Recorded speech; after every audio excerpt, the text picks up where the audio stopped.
Hey everyone, welcome in. I'm Captivate, and we finally got the reveal for ST26 and ST27. ST26 is going to be Purple Black Luffy, and then 27 is going to be Blackbeard. So I wanted to jump in and show that to you guys. These are going to release, I want to say on June 6th or June 9th, but I know it's going to be right at the beginning of June, just before OP11 comes out. And we'll actually be getting these before Asia gets them. So this is going to be like one of the first products that we get that we'll get to be ahead of them and then can start theory crafting with and working with before they get it. So let's go ahead and jump into the cards, and then I wanted to talk about some of them and then some of my thoughts on those cards. So starting with Purple Black Luffy, you can see we're only going to be getting 5 new cards, which are at the bottom here. I'm just going to like very briefly go over the cards that we already have. I don't feel like I need to really explain those. I just want to go ahead and start and say I love this leader. I think that the art they chose to do on these leader is awesome. And I still think that like the face alt art from the actual set that he came in is going to be better than this, but the fact that you get this with the starter deck I think is awesome. And then I'm assuming based on the starter decks that we had before, this is going to be like nice foiled and then look good, so he'll definitely be better than the base leader for sure. And then these are going to retail for like, I want to say $11.99. So I know that the Purple Luffy starter deck was going for like $30, and then even now like the Usohachis that are in it, and then the fact that green Purple Luffy and then blue Purple Luffy and then Purple Luffy are all really good decks, especially as we go into OP11. Blue Purple Luffy and green Purple Luffy I think are going to be 2 of the best decks in the game. And then just Giant kind of carries all those decks. So if we look at the cards that already exist for the starter deck, the main like staple cards I think is this Zoro for sure, is like the most staple card in the deck. Him letting you ramp 1 Dawn is just something that you kind of need to run in blue black purple Luffy. And then outside of that, like obviously Giant. So getting a Giant reprint is interesting to me. So I don't know if that is saying like, oh, they're not gonna ban it, but I also do know that they put these starters together like months ago. So it's definitely possible that they just put it in there before they realized they were gonna end up needing to ban it. So we can go ahead and jump into the first card here, and it's going to be Soba Mask Sanji, and it says, if you have Sangoro or Sanji character with 7 base power or more, give this card in your hand -5 cost. So I'm going to go ahead and just pull up Eggman's deck builder here and then kind of go over like some of the cards that already exist. And then if we look at Purple Sanji, I'm sure the first one that comes to mind for everyone is going to be this Sanji card here. He is a staple in Purple Black Luffy. So you can just return 2 Dawn, he'll get the 2 Dawn back off of the leader effect of Luffy, you'll get 1 active, 1 rested. So just kind of like the first thing that's coming to mind for this card is on your 8 Dawn turn, you could play the Sanji, use his effect, so you would go -1 or you would go -2, you would get 1 active, 1 rested, so you would have 2 Dawn standing. So then once we go back to this Soba Mask here, this card has -5 cost, so that means that he in your hand now costs 2, and then on your 8 Dawn turn you would have 1 Dawn left after spending the 7 for Sanji. You would get to restand 1 active, so now you have that 2 Dawn that you can play Soba Mask. So you could like play Sanji for 7, rest something, swing with it because he has rush. So you can rest a 6 or less, swing 7, play the Soba Mask for 2, which is your 2 remaining Dawn, and then just get to play a 2/9 and then bounce the Sanji back to your hand, so you get the like 1k counter back to your hand. That's just kind of my initial thinking of this card. And then his additional text is, on play, return all of your Sangoro and Sanji characters to the owner's hand. So if you play this Sanji on 7 Dawn, and then Blackbeard uses their leader effect, then now you get to play this for 2 cost, and then you don't have to return the Sanji or Sangoro to your hand.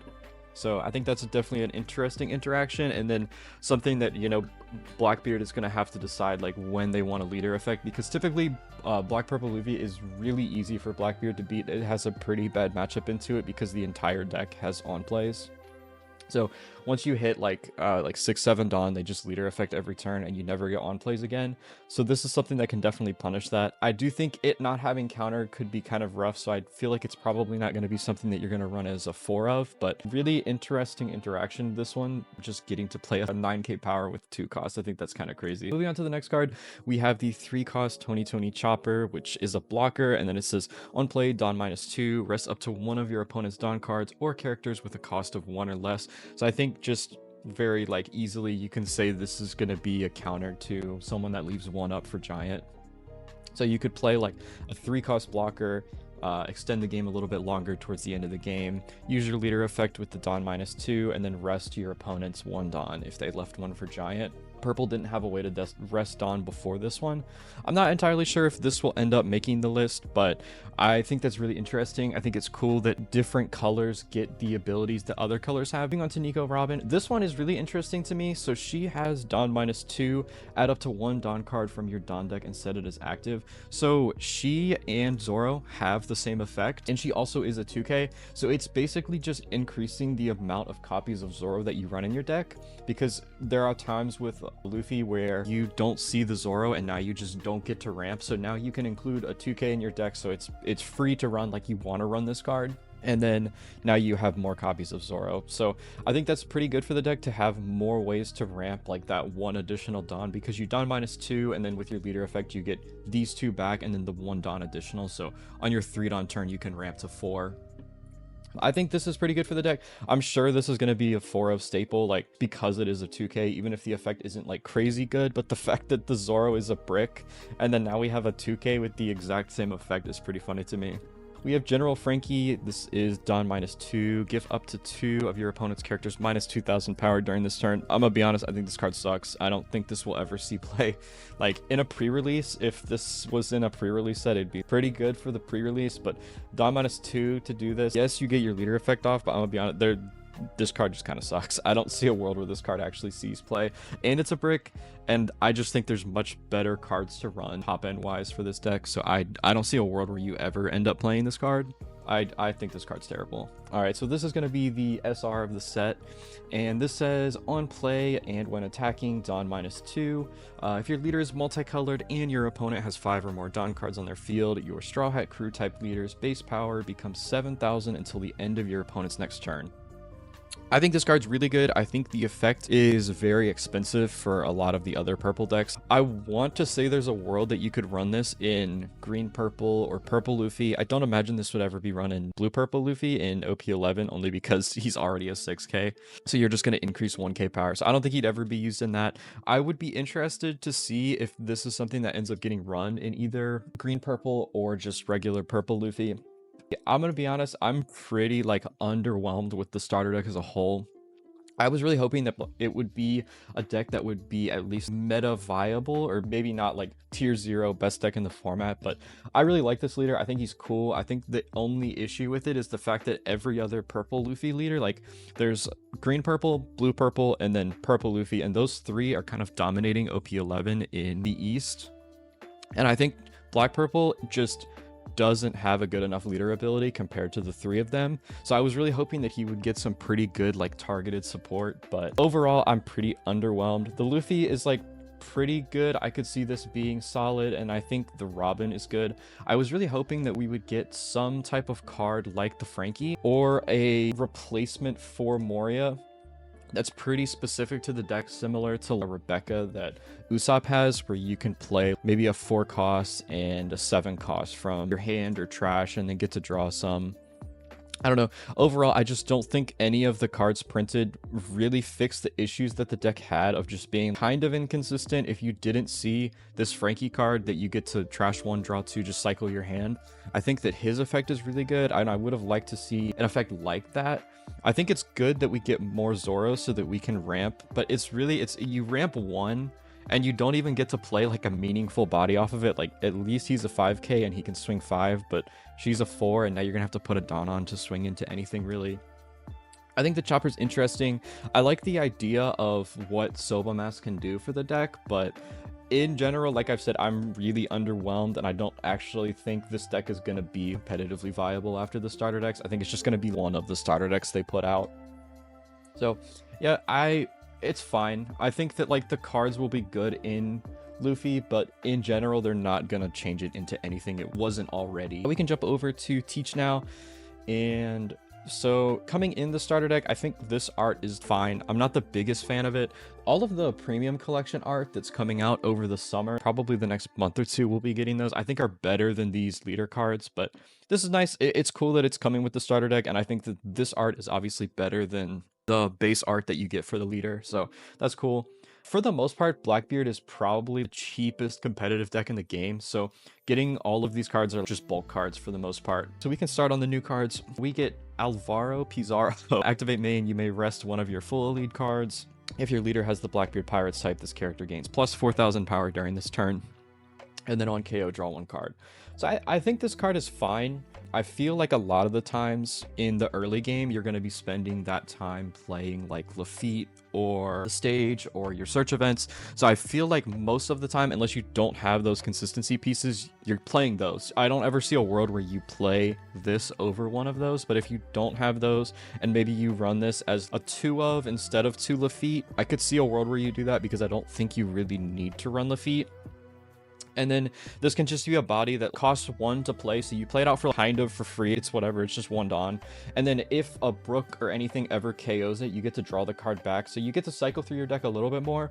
And then also at the end of the game, if they don't respect this card, you can just rest your stage and then get plus 4,000 power on him. So it's just an additional swinger at the end of the game if they don't end up clearing it, which I think Brook is probably the most valuable example because he's going to do it for free on play. But most decks in the game aren't going to clear this 1 cost if you decide to play it out, and then you can just play it out early. At the end of the game, now you have another swinger that you can swing with. So I think that that's pretty good because there's a lot of times where on board you have like Burgess Teach, and then it's a lot of huge swings. Burgess will be 11 12k at the end of the game, and then Teach is 12k. But then if they play a blocker or something, they can just block and then take the hits if they have enough life for it. So I think it's cool to be able to have another attacker, just an additional swing to go for game that most decks aren't going to be clearing. I think that's cool. Another Katarina Devon. Activate main, you may trash this character. If your leader has the Blackbeard Pirates type, give up to 1 of your opponent's characters -1 cost during this turn. And then again, on KO, draw 1 card. So I think that's kind of a theme of the Blackbeard Pirate cards, is that they all draw cards for the most part if they do end up getting KO'd. And she is a 2k, so this is a new 2k. Right now the 2ks in the deck are Shiryu and Stronger because they're Blackbeard Pirates. And then in OP11 we actually get a 1 cost blocker that I definitely do not remember the name of, and I am just gonna try and pull that up now. Yes, so Caribou. So he actually takes the place of 2k counters in the deck. So you could go 4 Stronger and then 4 Caribou in OP11. I think that's the most common line of 2ks. And then he just says on play, trash 2 cards. Obviously Blackbeard doesn't have an on play, but a 1 cost blocker is really, really good in Blackbeard because of his leader effect. You can turn off on plays, and then a lot of decks can't actually deal with a blocker just in general unless they're running event-based removal or resting. So I don't see a world where she would ever take his spot in OP11. I just think that an additional 1 cost blocker, because you can run him and Vasco, so now you're running 7 or 8 little blockers that are easy to play out if you want to go for removal line and then slam down. Like if you have, I played Van Augur Q, now I have 3 Dawn, I can go Vasco into Caribou, and then that's going to be your 10 Dawn turn if you want to do that instead of playing Blackbeard. Those blockers aren't really going to be interacted with. Blockers are almost another life and teach that you just pay for. So I don't see a world where this 2k is better than that 2k, but interesting. I mean, you get to give it -1 cost, which really doesn't come up. And then you also don't get a cycle that you get out of Stronger. So at least with Stronger, yes, you're losing 1 card from hand to give the -2, but you also get to cycle 1, whereas the Katarina is just like a straight -1 in hand for -1 cost. I don't love this card. I think it's whatever. I think it's just in the starter deck. I don't think it will actually see any play, but maybe I'm wrong. And then we have the Kuzan. He costs 6. He says blocker, and then he says on KO, play up to 1 Blackbeard Pirates type card with a cost of 5 or less from your trash rested. I think there's one obvious answer as to what we're playing out with this card. I mean, we can go ahead and look at it now. Everyone knows what we're playing out with this card. Kuzan or the Burgess. It's one of the two, 100%. You just play out one of the two. But yeah, I think this card is good. I think it's good. I definitely do not think it's bad. And I also don't think it's like, oh, deck breaking. I think the Kuzan was incredible for the deck. The fact that you get to draw off of it, I think that is really, really good for Blackbeard. But this one is, yeah, you just get to play a 5 cost body. So yeah, you can play the Kuzan off of it. It's 1 more Dawn. Comparatively, in theory, on your 6 Dawn turn, you could play like Kuzan and then a search event or a stage if you haven't played it yet. And I feel like you would rather do that most games than play this 6-cost Kuzan. That's my issue with this card, is I think there's specific windows you would want to play it. And if given the option of another line, I would rather take that line. If I played a Lafitte earlier and it's still on the board and I have a Kuzan in hand, I'm gonna play the Kuzan and search with the Lafitte rather than play this Kuzan, because I go -1 in hand, and then yeah, I get a blocker, I get to save a card on the block. That's cool, but I would rather be searching for the pieces that I need later game, because you're oftentimes just trying to find Burgesses and find Teaches. But yeah, I think this card's good. I first see this being a 2 of in the deck. I don't think there's a world this is ever 4 of, but I definitely can see it being 2 or maybe 3. All the blockers are going to be really good when this starter deck comes out, because you're going to have 2 or 3 of this, 4 of the Caribou, the Kuzan. I think all of those are pretty good. And then yeah, just having a nice like 6/6 on board. And then yes, he has a blocker, but he is a 6-cost 6k, so if you want to swing with him, your opponent is very disincentivized to kill it, because they know once he dies, this is coming out or the Burgess is coming out. So it's gonna be one of those where it's like, I'm either gonna eat the 6k swing, or I'm gonna kill this, and then now I have a Burgess, which is like a 9k swing. So I think the card's good. I definitely think it's good. I don't think it's gonna make Teach broken or make him tier 0 more than he already is close to being tier 0. But yeah, I think he's good. We have Wolf. If your leader has the Blackbeard Pirates type, this character gains blocker and +1 cost for every card in your trash. So 4 cost 6k. He is a blocker, so he's a 4/6 blocker, and then he has +1 cost. I don't think he'll see play. I think the list is too tight. And then anytime you're gonna pay for it on, I would just rather play Burgess. Why would you ever play this over Burgess? You're not removing anything off the board like the Shiryu that you can play. The 4-cost Shiryu that we saw in OP10, where at least you get to KO a 3-cost, and yes, he's only a 5k, but he's a 7k on their turn, so he's not ever going to be swung into because it's just too inefficient. I don't know. I don't think this card's great. We'll see, but I think it's just another card they threw into the starter deck to have cards. I think he's very meh. And then finally, we do have the 7-cost Marshal, the Teach, and he says, you may rest this character and then KO up to 1 character with a cost of 3 or less, and then on KO, add up to 1 black card from your trash to your hand. I think this card is pretty good. I think he's better than the Kuzan, if I'm being honest. This is literally just a Jack, and I think the biggest thing about this card is that he is not a Blackbeard Pirates card specifically, so you can run this in any deck. So if you want, if Moria didn't get banned, you could play this as a Jack, and if they ever killed it, you just get Moria back to your hand from the trash if you milled it on Lucci or something like that. So I think that alone makes this card pretty good. I'm like not sure what is valuable enough to bring back, but just the fact that he gets to replace himself whenever he gets KO'd makes him pretty good to me. Every single black deck now, you have at least 2 Jacks. I'm not sure which of those decks are going to choose to run Teach over Jack, but I think it's cool that now we have an option of, would I rather cycle cards or would I rather get 1 back from my trash? I feel like most black decks would rather cycle cards because it fills your trash.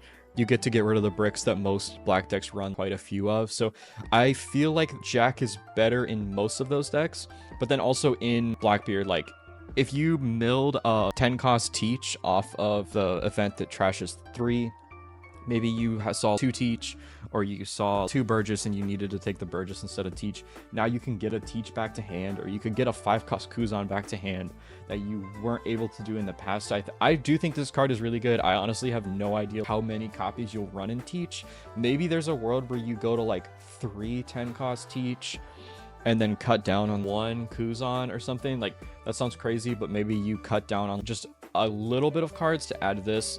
I also don't know how relevant KOing a 3-cost is going to be inside of Teach unless you're running the whole Van Augur removal line. I think if you're playing this card, you're playing into that removal line rather than just going like the Turbo Burgess route that was pretty popular in OP10 with the iBid events and stuff like that. You could, in theory, just replace iBid with this for some of the topping lists in OP10, but it wasn't really much reduction in that deck, so maybe there's a world where you play like this and Tempest Kick and Van Augur and then just play a more removal focused game. I could definitely see that being pretty good. But yeah, I think that's everything for these starter decks. I'm really excited to get the other 4. We'll have 4 more. It's going to be Buggy, Yamato, Bonnie, and Shanks are going to be the 4 additional that we'll see. And I want to thank you all for watching. If you did enjoy this video, a like and a subscription means a lot to me. And then also let me know in the comments what starter deck you're most looking forward to. Thank you all for watching, and I hope you have a good one. I'll see y'all next time.